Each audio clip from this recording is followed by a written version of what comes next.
All right, look at a couple of potential natural disaster type things. So we'll continue on with the fun, I guess. If the gigantic supervolcano in Italy erupts in 2025, it could instantly cause a devastating worldwide famine. So if we don't have nuclear war, maybe this will happen. Yeah. So this is actually from a website called America First Report, but it is from End of the American Dream, which is Michael Snyder's blog and website. We are potentially just one eruption away from a horrifying global famine that could kill millions. It takes an absolutely massive amount of dust and ash to create the conditions that are necessary for a volcanic winter, and most volcanoes are simply not capable of releasing that much material. But when a supervolcano erupts, that is a completely different story. Scientists tell us that there are over 20 supervolcanoes on Earth, but there hasn't been a major eruption of any of them in our lifetimes. Unfortunately, seismic activity is on the rise all over the globe, and we are being warned that the Campi Flegrei supervolcano in Italy is, quote, awakening. So that's the one that they're talking about here.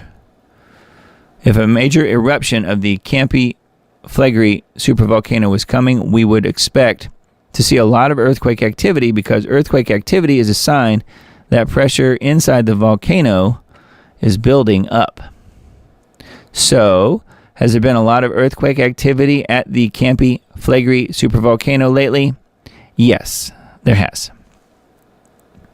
In fact, it's being reported that there have been 6,000 earthquakes within the past 6 months, and the crater at Solfatara has been spewing up to 5,000 tons of gas a day. And then, let's see here. Person tells about visiting the area. The writer of this article. Let's see. Scientists also telling us that the layers of the large cauldron-like crater that Campi Flegrei is in are weakening. On top of everything else, magma inside the supervolcano has been rising, and it is now only a few miles from the surface. Miles. It says, if pressure continues to build, it could trigger an eruption with little warning, especially with all the recent quakes and gas releases.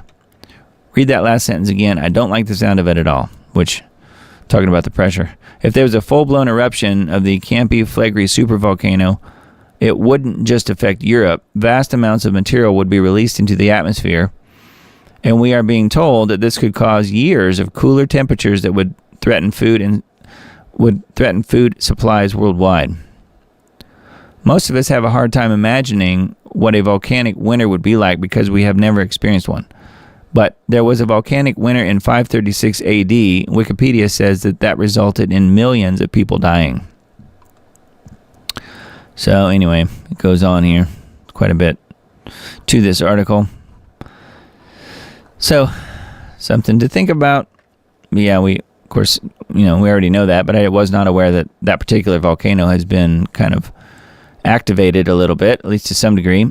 Now, I wanted to mention this too. This is a website that I've mentioned on and off over the, months and years that we've done this show, and I thought I would mention it in case you guys wanted to check out some of the new articles on this site. It's a pretty good site. Yowza is called, yowza.com, Your Own World USA. It's Marshall Masters' website.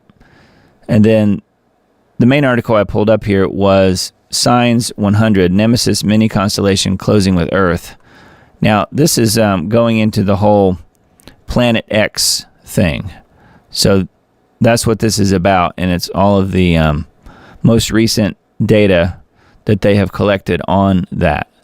So the data for April 2025 continues to show that Nemesis Mini-Constellation is well into the aphelion leg of its 3,600-year lunar orbit around the sun and is slowly closing with Earth. We call this new reporting cycle the plunge, in which we see an uptick in fireballs and Nemesis observations on social media. As this series has reached its century mark, we chose this installment to present a series of illustrations to help our readers understand why the 2 and 3 sun in the sky observations being reported seem to follow odd patterns. Many ask about observation videos on social media. Why 2? Why 3? Why 4? Why are they constantly changing? Now you will have your answer. This is actually something that I have wondered myself. And then it says, with this in mind, let's review the reporting data for April 2025. After that, I will present a series of illustrations to help folks visualize why Nemesis observations are seldom the same. So, yeah, the Mini-Constellation is, it's what he talks about here. Nemesis is the brown dwarf sun that is part of the Mini-Constellation. So Planet X isn't just a planet, it's actually a small constellation moving through our own solar system. So that's the idea here. And now the next piece of this article is talking about April 2025 fireballs. Fireballs are reported worldwide. The American Meteor Society is the primary source for the North American data set.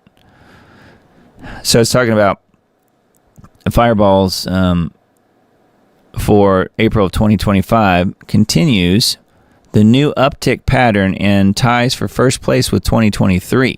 This uptick is statistically significant.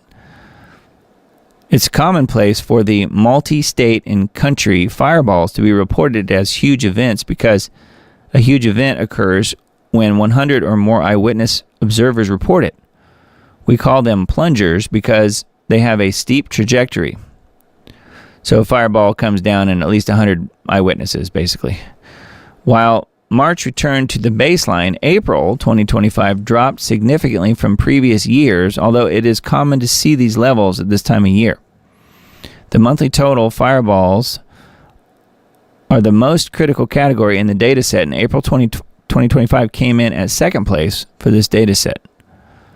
So 2025 in the green here is right here, and it's down a little bit from what it was at in really January and March. So anyway, all that to say that they're talking about the fireballs, how that plays into the whole thing, and then earthquakes as well. And let's see, Nemesis Mini-Constellation observations. The illustrations below are the result of our Nemesis research over the years. Please note that we do not have the considerable resources of our government. They know the actual numbers with the kind of precision that comes with billions of dollars worth of research. Instead, all we've got here at Yowza are great volunteers like J.P. Jones, who helped me, meaning Marshall Masters, with these illustrations and social media, common sense, and outstanding support and tips from our followers. Ergo, one could loosely say our analysis is good enough for government work, but is close enough to give you a way to understand why these multiple object observations are so inconsistent in appearance. So anyway, talking about how some people, when they are looking at the sun, depending on where they are on the planet, sometimes they might see a second sun or even a third sun, and how that works. So I won't go into the deep parts of this article, but you guys can certainly look at it if you want. There's lots of illustrations and stuff here. I thought that was kind of cool. Not kind of a good article. And there's a good interview with him as well. If you go to the homepage, I was just on the article page there, but if you go to right here, Nemesis 2030 Disaster Final Countdown, and then this one here too, Marshall with Michael Deacon. There's some interviews. So if you want to hear more about it, you want to check into it a little bit more. I think he does really good work. I've been following his work off and on for quite a long time, quite a few years. So anyway, that's on Yowza.com, YOWUSA.